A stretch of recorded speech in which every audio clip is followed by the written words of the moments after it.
I have partnered up with Alois to make some champion-specific guides for the Summoner School website. I tried to put a ton of information in every single one of these guides. Currently, I've made 3 champion guides for the Summoner School website. I have made a Garen guide, a Warwick guide, and a Mordekaiser guide. In these guides, you will find stuff like explaining all the runes, the items, matchups, and so on. And on top of every single video that the guide provides, there is also a matchup spreadsheet for every single one of these guides. If you wish to check out one of these guides, the link to the website will be in the video description. Now, with this introduction out of the way, please enjoy this video.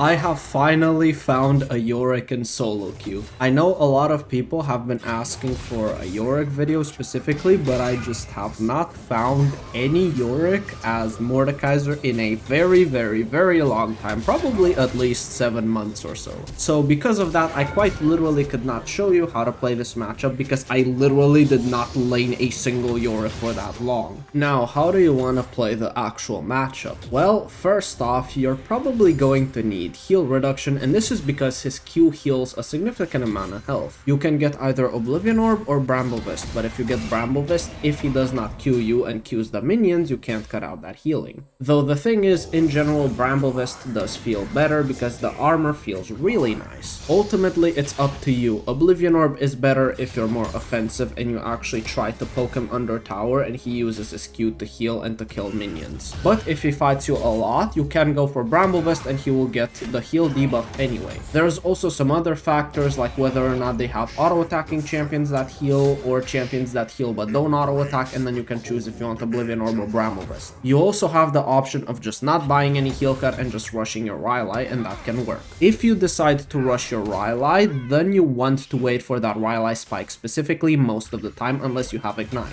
Once you get your Rylai, it's pretty easy to fight Yorick. The main thing here is to wait for his cage before you use your ultimate. His ghouls will not follow into the realm, but the maiden will, so you have to keep that in mind. There's also a bug where the maiden will not die if the Yorick dies while in your realm if his maiden is out, and you will have to manually kill the maiden afterwards. If not, the moment Yorick respawns, the maiden runs back to him. This bug has been in the game for a very long time. I've reported it multiple times and it's still in the game, and I don't know why. Later on into the game, your Q will not kill his ghouls easily. You will need to do something like 2 or even 3 Qs to kill his ghouls. It's also really important to try to dodge his E as much as possible, because if you don't, he's gonna constantly make his ghouls jump on you, on top of the fact that he's gonna keep summoning those ghouls out of the ground. Because you have approach velocity and magical footwear and the movement speed shard, you can dodge his E pretty easily, especially once you get your tier 2 boots, and if you manage to do that, if you pull him in, he's forced to W. Because if he doesn't W, then you slow him down with the Rylai, your passive procs, your approach velocity kicks in, and he's not gonna be able to escape. And the moment the W comes down, you just kill him.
You have slain an enemy.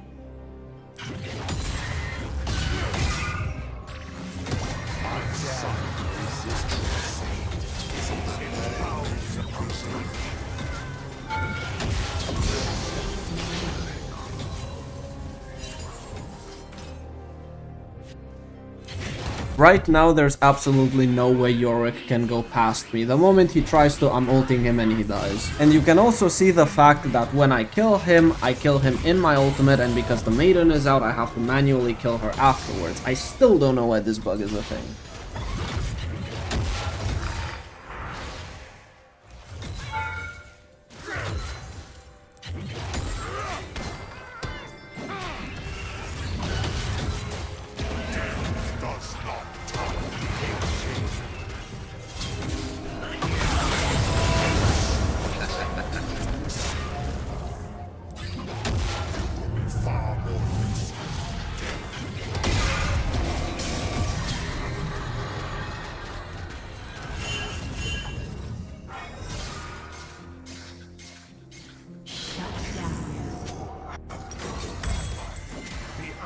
Remember,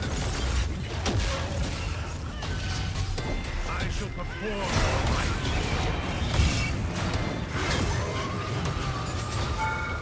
within my grasp. Face mortality.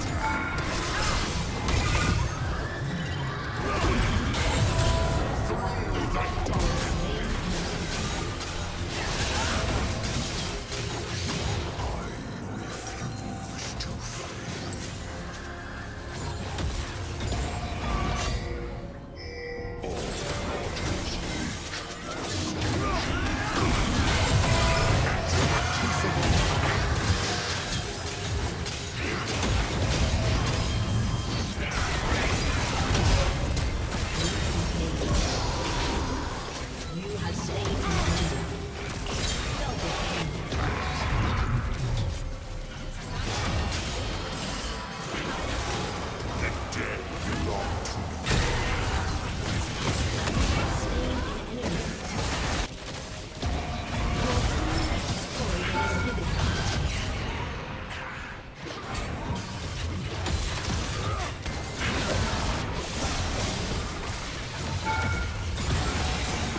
This matchup is extremely painful and very frustrating. I've found kind of a new setup against Varus where you go flash exhaust and you try to play for a very specific item spike, and that item spike is going to be Verdant Barrier. With Verdant Barrier, Varus won't be able to use one of his abilities to proc the blight stacks. The spell shield just eats that one spell. So for example, if he tries to use his Q, it's gonna do nothing. The blight stacks will still be on you, but they won't be proc, which gives you more time to fight him and beat him. Most of the time, Varus will try to pop down the spell shield with his E. But what Mordekaiser can do is use his ultimate in the middle of his E animation. And if you actually manage to do that, then you are going to 1v1 him in the death realm while you still have a spell shield, and he can only proc down the spell shield with his Q or R. If he uses his ultimate, he won't be able to root you, but if he uses his Q, he's gonna lose a ridiculous amount of damage. You also have to look at what summoner spells Varus is running. He could go for Flash Ghost, or Flash Exhaust, or Flash Barrier.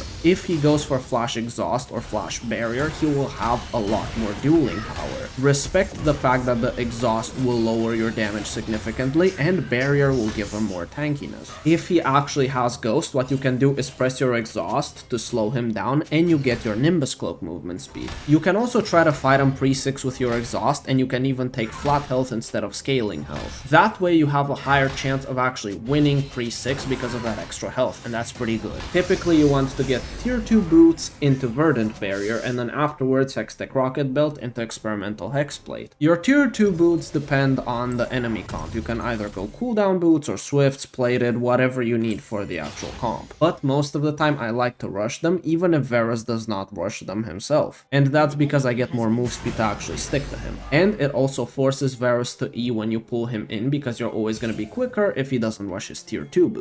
You have to play for these very specific spikes or Varus will walk all over you.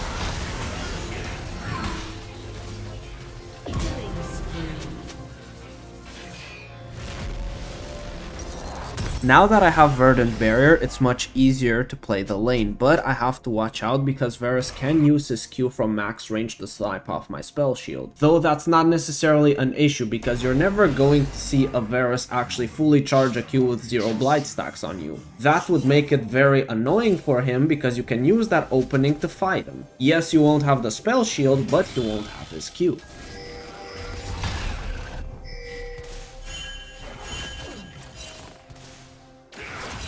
And just like that, he has now burned his Q and his E, so I can literally flash ulti him and he can't ulti me because I have a spell shield. Rampage.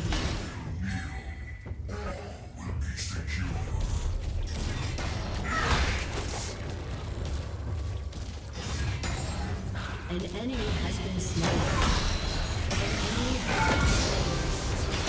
has been slain. Unstoppable.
This lane is pretty boring because most of the time Singed will not actually lane you. The moment he gets an opportunity to proxy, he's gonna take it and he's gonna sit there and he's never actually going to fight you. The one thing you can do to deny this is actually proxy yourself. If you manage to do that, then Singed will have to drop his own proxy, because you go behind his tower, you take that wave and then recall, and then you can walk with your following wave and you will catch the Singed. This ensures that you don't miss any minions yourself, which will force Singed to back out, or he will probably die or lose a bunch of health. In the super early game you might not be able to do this, but if you have at least a blasting wand, you should be able to clear the wave pretty quickly and then get into a proxy position. Though ideally you try not to let him get there, though it can be difficult to do so because it's a Singed. What you're looking for is the combo of Rylai's Crystal Scepter plus Verdant Barrier. When you get Rylai, you will be able to slow him down significantly, and you also have approach velocity, so you're gonna be sped up as well. And with Verdant Barrier, Singed won't be able to fling you. This is because the only spell that actually affects the Verdant Barrier spell shield is the fling. Currently there's a bug that makes his W sometimes break that spell shield, but it's not intended. The first fling that he does will do nothing because it won't actually flip you off of him, which means you can sit in melee range and kill him before he gets that second fling. And if you don't actually manage to kill him, you will heavily chunk him, and that will make it much more difficult for him to stay in a proxy position. Until then though, it might be very difficult to get any kind of advantage. You could try to get sort of a CS lead, or you can try to perma push him in, but other than that you really don't have any other thing that you can do in this matchup. You just kind of have to pray that your team doesn't lose for the first 15 minutes of the game. Literally nothing is going to be done. You're both going to be sort of even, and that's it. In teamfights, it's not worth the ult Singed because you're not gonna kill him in time. He's just gonna run around, and unless you have Bloodletter's Curse and Liandry on top of your Rylai, it's gonna take you such a long time to kill him. And even with those, if the Ghost is on and his ulti is on and the Verdant Barrier shield is down, he can fling you and buy time, and then you're not gonna kill him. So it's best you straight up ignore him in a team fight unless he's super strong, and instead you try to take someone else in the realm and duel them.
In this situation, Singed is trying to get into a proxy position by straight up running past me, but I can look to damage him and maybe even chase him a bit. I am going to lose some of the minions under the tower, but I am willing to take this trade. I can also look to chase him even more and make it to where he does not actually kill the wave that you see right now with his Q. If the wave manages to survive, he will lose one wave no matter what, because if, let's say, he wants to stay in the proxy position, he will have to sack this wave. And that's pretty bad considering the fact that it's a cannon wave.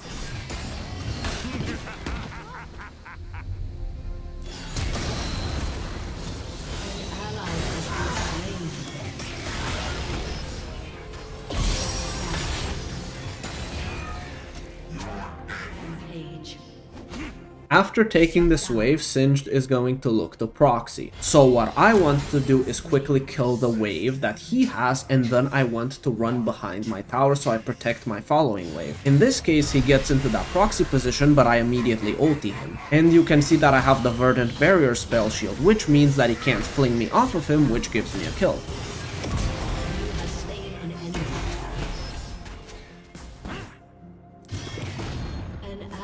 Has been slain.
Thank you guys for joining me in this video. I hope you found the information useful, and I will see you in the next video, hopefully very soon.